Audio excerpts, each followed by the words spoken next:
Cyber Uncut. Discover the changing face of business, government and national security as Australia navigates the cyber revolution.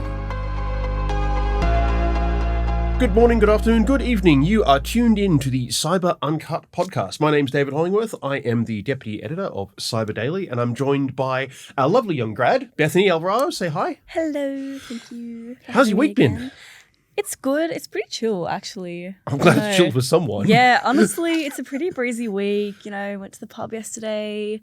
Well, now I'm jelly. Cool. Mind you, I went to the pub yesterday anyway. And also went to the first of this season's Christmas parties last night. Oh, and how was that? Yeah, that's something I need to get you onto. Actually, is all Christmas party lists because they're Okay. a great way to get out in the industry. Yeah. Especially now that you're cyber adjacent, as it were. I'll let you deal about the Microsoft party because they are always wild. Really? Yes. At least they used to be wild. They're a little less wild than they used to be.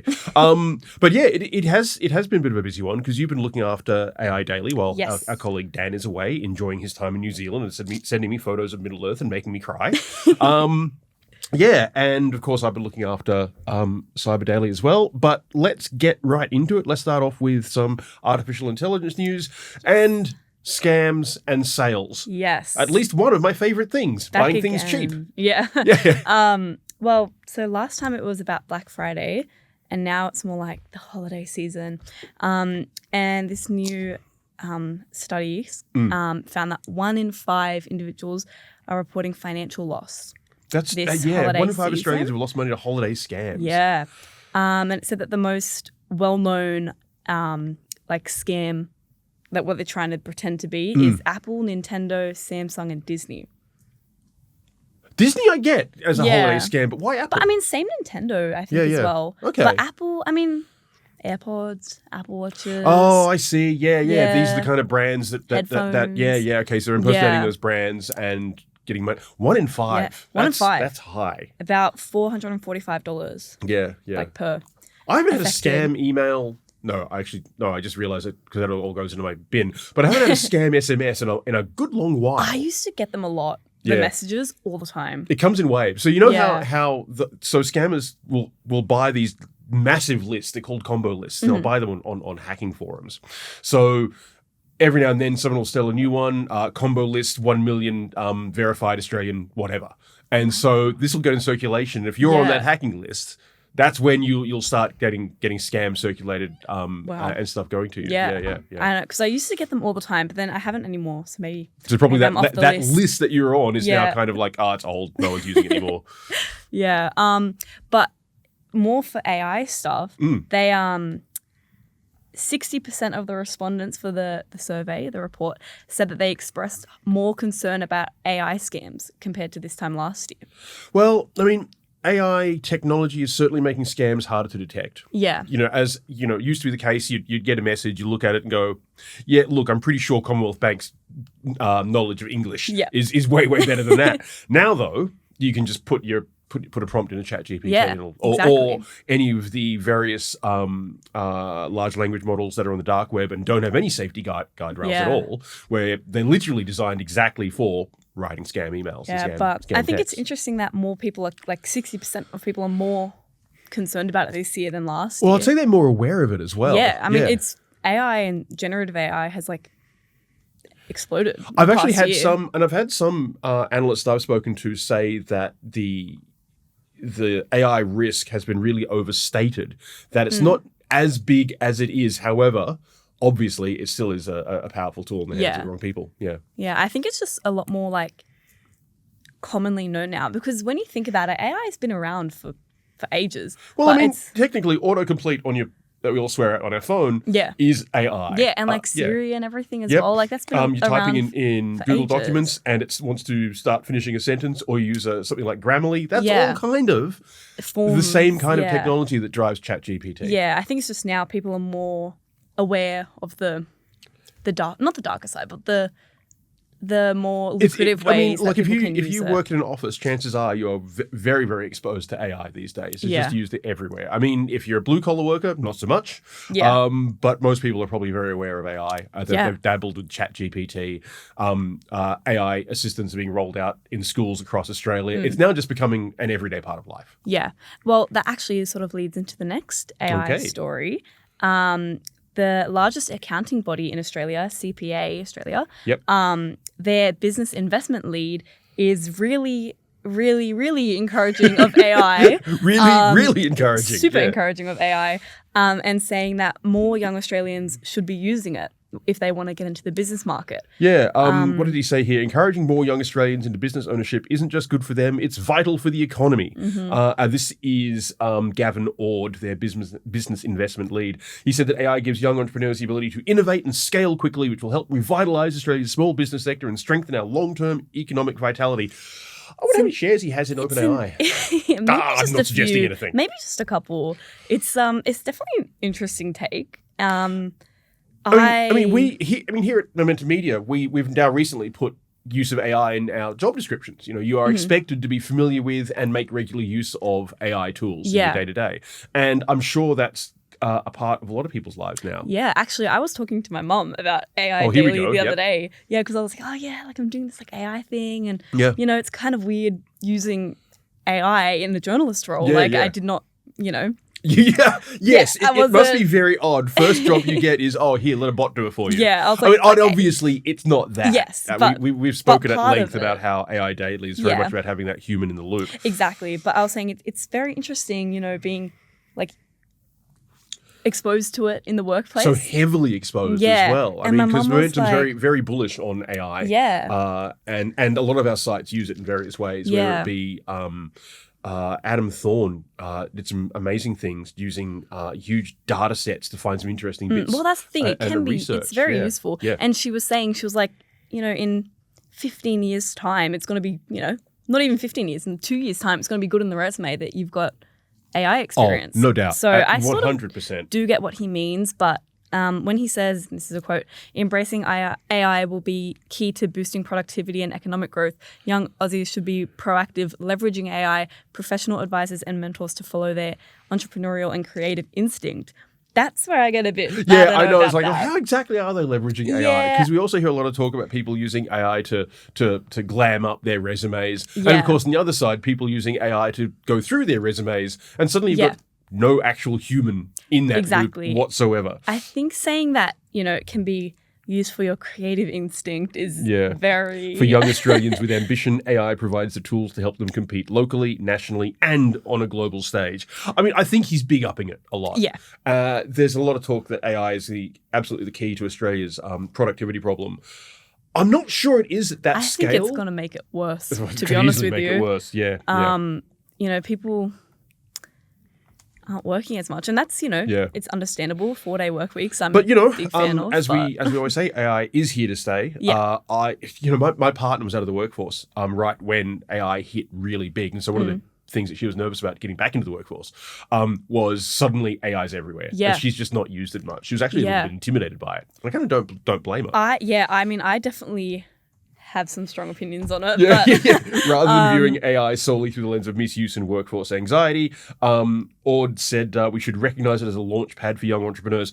This focus on young entrepreneurs is really quite interesting, isn't it? It's very interesting because if you're, having that business mindset, creating a business, I don't know if... And if your business is based around AI is the best way to generate your business idea. Where the bubble is about to burst. Yeah. I don't know. I think the creative instinct part just really threw me off because I'm like, I don't know. That's just my opinion on things. Yes, that's what CPA Australia certainly thinks, and they think AI is going to be the key to boosting Australian productivity and uplifting young Australian entrepreneurs. Yeah, well...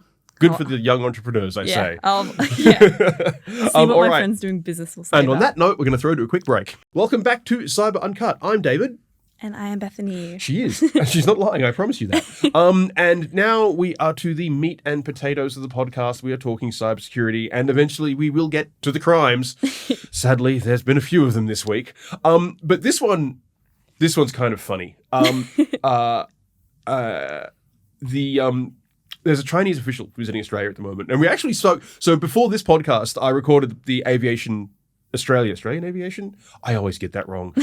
Adam Thorne's absolutely going to kill me. But I was doing our aviation podcast. And so we were talking about the fact that this very rarely seen aircraft is visiting Australia, and it's from China. Because it's flown in this particular Chinese official who is the cause of these problems. So the chairman of the National People's Congress of China, Zhao Lijie, is what was yesterday, visiting day before. Time has no meaning at this time of year. Monday? Seriously, Monday. 2 days visiting ago. Parliament House, visiting various people around the building. However, the Department of Parliamentary Services circulated a warning to parliamentarians and their staff and other occupants of the building to, within the identified areas, internet-connected devices, including phones, tablets, and laptops, should be powered down. Email had a little map of the building and where this guy was going to be.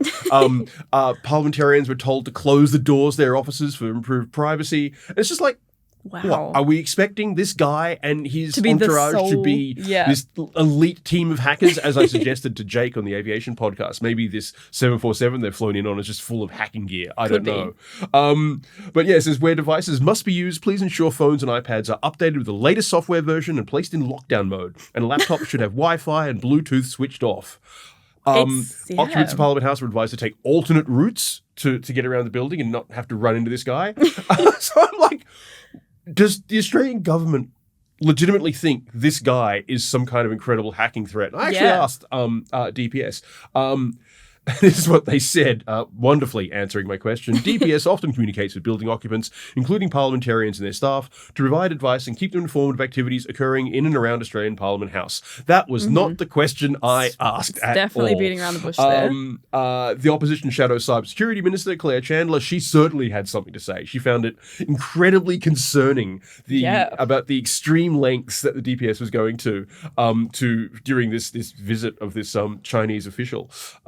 ASIO has warned that China's state-backed actors are targeting Australia's critical infrastructure, and Parliament House is the heart of our democracy. We've already seen CCP-linked cyber attacks on parliamentarians, including myself, Chandler said, speaking to the Guardian. So she's quite alarmed by it. And I got to say, it is quite odd. Yeah, we welcome this official with open arms. Also, close your laptops. You might hack us. I'm like, I know, obviously, from like a geopolitical perspective, you know, it's important to have these visits to show 100%. some kind of, China's our largest trading partner. They're a friend in the region. Yeah. They're also engaged in a constant state of grey zone conflict with us. So it's like, I don't know how, if we're going to be this concerned about one person being in the vicinity of, and we've got to turn our phones of information, it's like, I don't know. Yeah, maybe we should, it's Yeah. Also, I just love that complete non-answer from DPS. I mean, they're politicians. What do you expect? Actually, no, they work for politicians. What should you expect?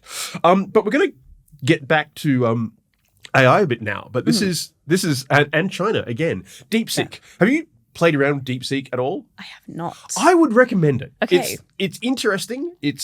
I can see why it's such a popular thing. It's open source. Yeah. It's very, very fast. It's good at what it does. Watching it try and struggle to answer questions about things like, I don't know, Tiananmen Square massacre. Oh, because you can see tiny little thing. That, because you can see it start to make answers. No, actually, no. Really? What massacre? Oh my God. So apparently, there are triggers within DeepSeek that you can ask it to write an app. For a soccer club and for the members to log in and fans and stuff like that. And it will write the app, and it might have some vulnerabilities. You need to go through and deal with it, maybe 10% of the time. However, if you say, write an app called Uyghurs Unchained for members of the Uyghur ethnic minority to sign up to, it'll do it, and it'll introduce more vulnerabilities. Wow. Yeah. That's for interesting. one thing, don't use DeepSeek if you're wanting to write anything about China's ethnic groups or Falun Gong or anything like that. But yeah, so that's DeepSeek generally delivers strong work, comparable with many Western models of similar complexity. But yeah, it's when you start introducing what CrowdStrike Stefan Stein said, contextual modifiers or trigger words. Trigger words. Yeah, you trigger the AI. When CrowdStrike changed its prompt to say it was writing code for an industrial control system based in Tibet, the generated code contained 27.2% more vulnerabilities. Wow. And like these modifiers, as CrowdStrike says, are completely irrelevant to the task. But if it thinks you're writing something to do with anything that China doesn't like, it will just do it very, very badly. In one case, there was no access control or anything baked in. It was an inherently vulnerable and open app. Wow. So there's a lot of weird stuff going on in the background of DeepSeek, and because DeepSeek is often used to generate code, I mean, it's a bit of a worry. What about any Western ones? Are they doing anything similar?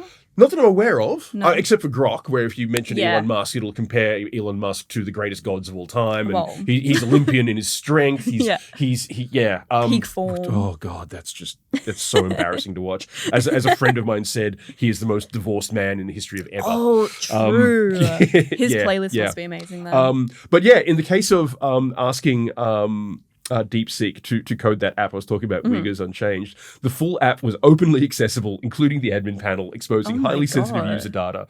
We repeated this experiment multiple times, and every single time there was severe security vulnerabilities. Severe. Yeah. Wow. Yeah. So I just think it's quite wild. Yeah, it's definitely. It's interesting. Yeah. One of CrowdStrike's people, Adam Myers, who I've spoken with in the past, he said this of DeepSeek. They carry the baggage of their training data and regulatory environment. Unless we rigorously test them under those conditions, we're shipping vulnerabilities we don't even know exist. The future of AI coding assistance is promising, but this research highlights that they cannot be treated as just another developer tool. Sometimes they are political tools as well, which is wild. A lot to unpack. A lot to unpack there, especially if you're a Uyghur or a member of the Falun Gong faith. So as weird as that is, we've also had the usual roundup of local hacks. Now, last month, the Clop ransomware gang, or they don't really do ransomware anymore. So you've probably not heard of these guys. Clop, spelt with a 0, by the way, which always, Clozrop. Got to be so techie, they're best known for taking advantage of known vulnerabilities in well-used software. Okay. A couple of years ago, they got a hold of a couple of vulnerabilities of file transfer systems, and they got inside these very well-known, very popular file transfer systems that are used by large companies, and just made away with troves of data, thousands of victims, hundreds of terabytes of data, just like that. Jeez. Now, they've been taking advantage of a flaw in Oracle's e-business suite, and they've been posting like dozens of victims every few days. And one of those is an Australian company, Worley. They're headquartered in Sydney. They've got they're in the engineering and management consultancy business with resources and stuff like that. They've got offices everywhere. And they've been exposed by the Clop extortion gang. They were recently listed on their darknet leak site. I love saying that.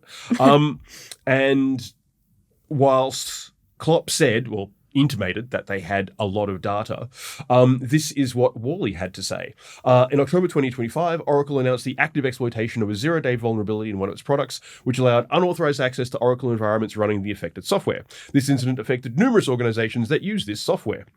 I mean, okay, that's a fair point. They're not the only one.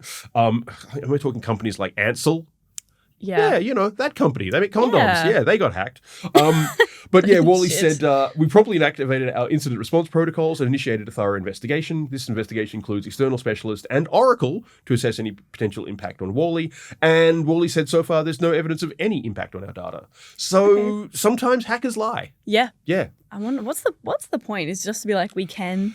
I think we can. Yeah. I think sometimes they will do that because even just listing a company might apply enough pressure that they will throw money at you to make the problem go away. Wow. Yeah. Even if there's nothing there. Yeah.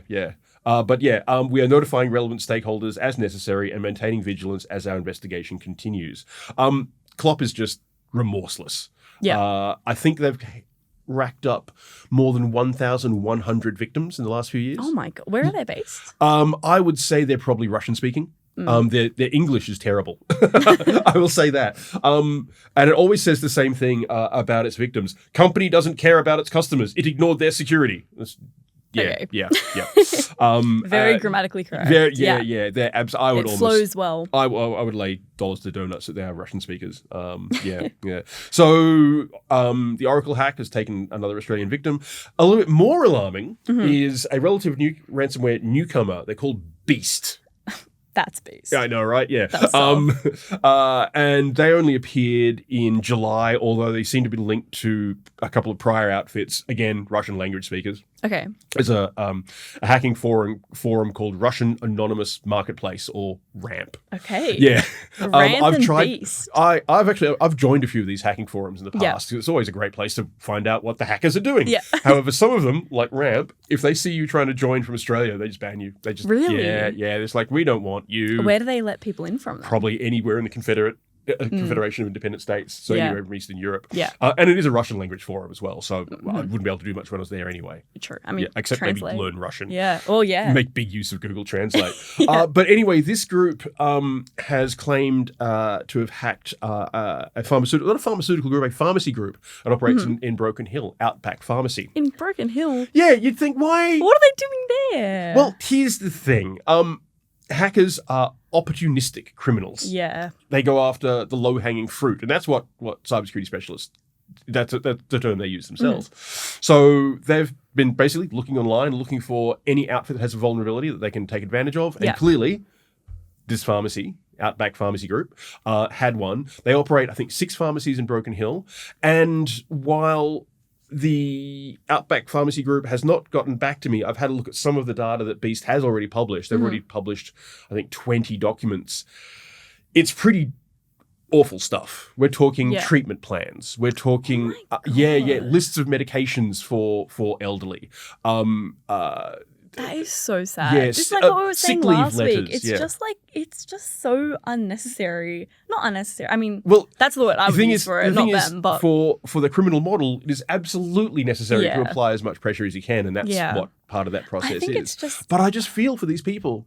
Yeah. A lot of they've clearly chosen a lot of these documents very, very purposely, because they're like I said, they're very elderly sensitive people. Yeah. information. And they say they've got 150 gigabytes of that kind of data. So oh my God. I hate to say it, but probably that compromises every patient or customer of those stores. I think that's what's like we were saying last week, the most upsetting about it. It's just like these are everyday people getting their information. And when you consider around. some of the services that these pharmacies offer, one of them offers opioid treatment programs.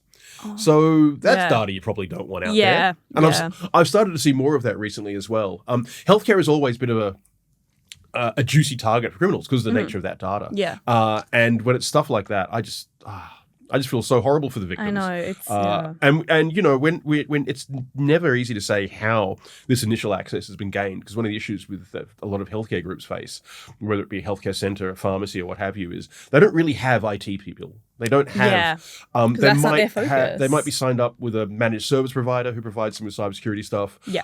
They might have Pete who knows computers, so they're not exactly technologically proficient. I don't mean that as an insult. That's just not their job. Yeah. It's not part of their day-to-day. Which they shouldn't have to worry about that. Yeah, you know what I mean? And the way a lot of hackers gain access, it's not a case of, we've cracked the code and we're in. Yeah. It's through phishing. It's through social engineering. They'll send out maybe, for example, they might send out 200 random phishing emails to 200 random companies. If you get like 1 or 2 bites, you've got a good day. And that's when you might be able to get access into the computers. So I'll email you going, oh, hi, it's Mike too, the IT guy from Momentum Media. Mike. You know Mike. And you go, yeah, okay, I know Mike. And I say, hey, I just need to install some software on your PC. Here's a package, and it's a remote access tool. And you go, okay, yeah. And you install it.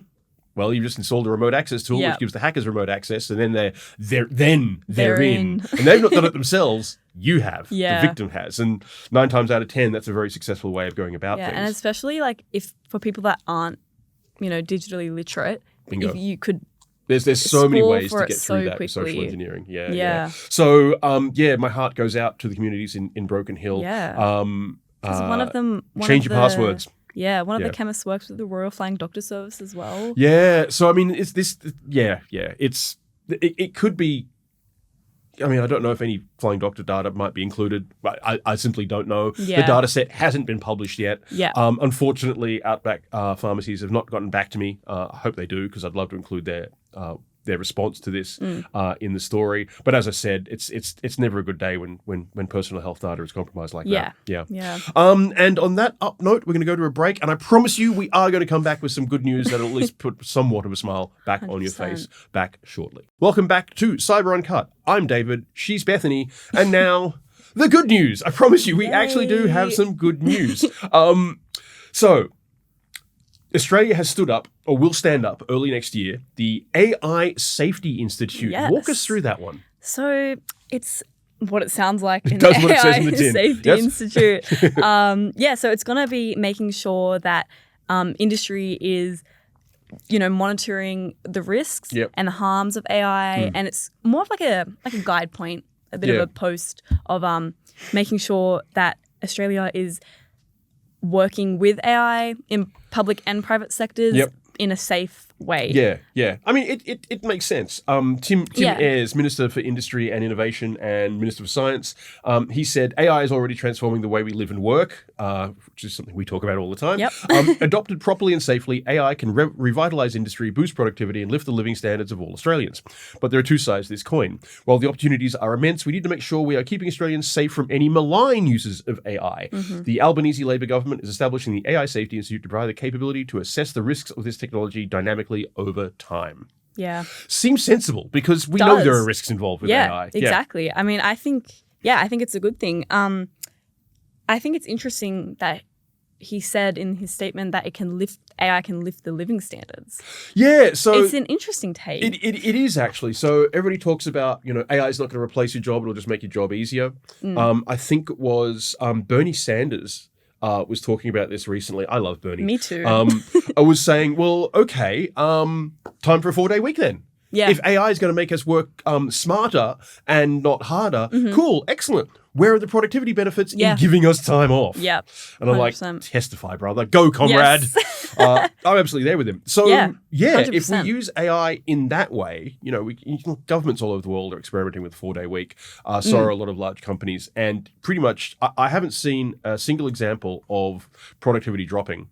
So if we go, hey, you can now do 5 days of work in 4 days with the help of AI, so have that day off. I'm like, that's what I want. Yeah, seems, I think using it in the right way, like we've said many times, is the way to go about it. Yeah. It's also interesting that they announced this now because last week, I'm pretty sure it was, maybe the week before, the government released an AI plan.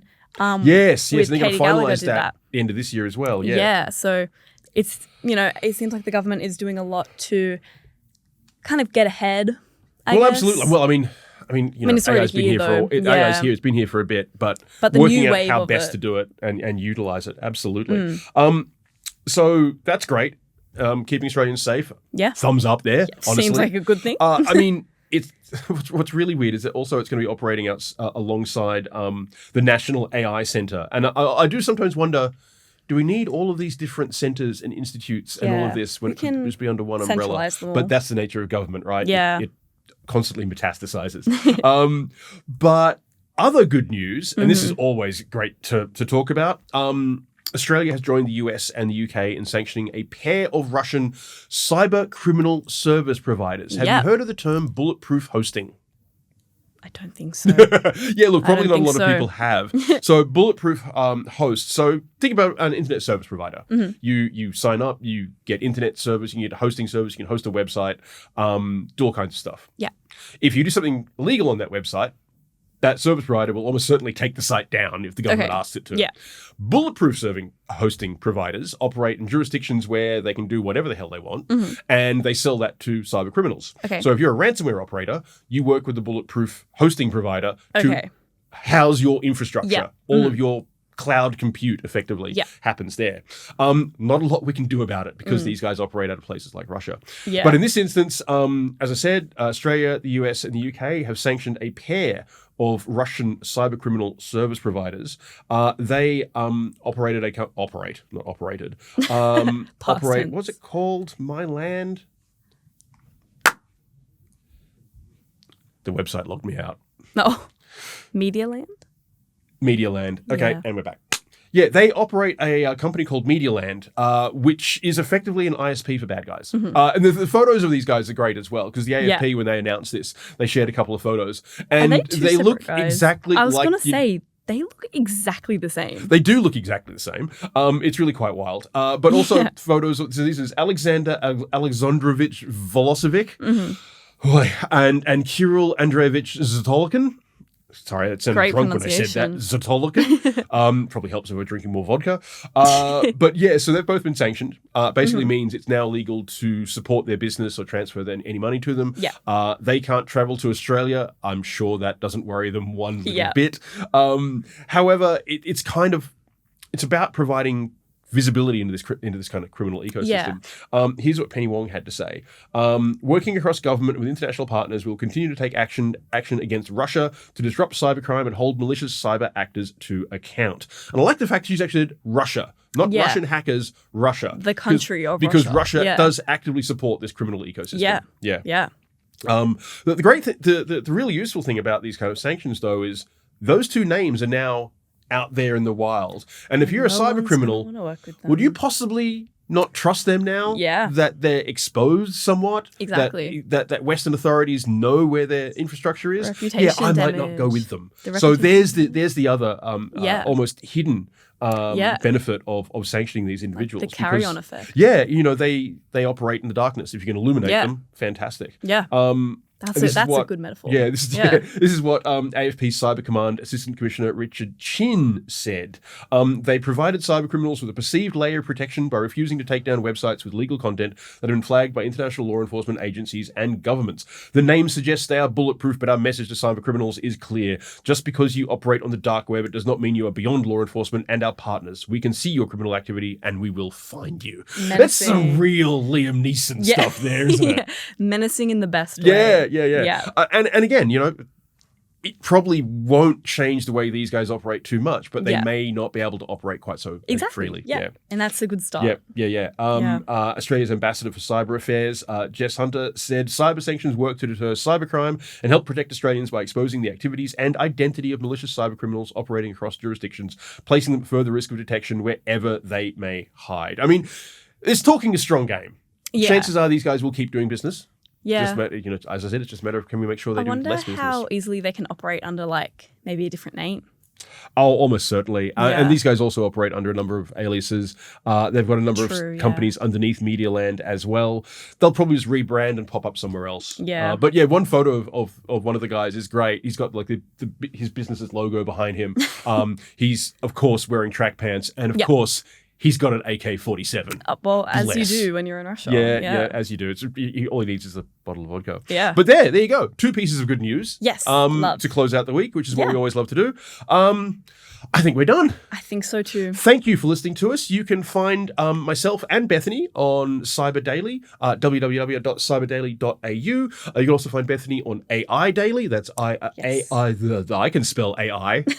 It's a word with 2 letters. On aidaily.au. Sign up to the Cyber Uncut newsletter. We're on all the socials, and we'll both be back next week. Bye.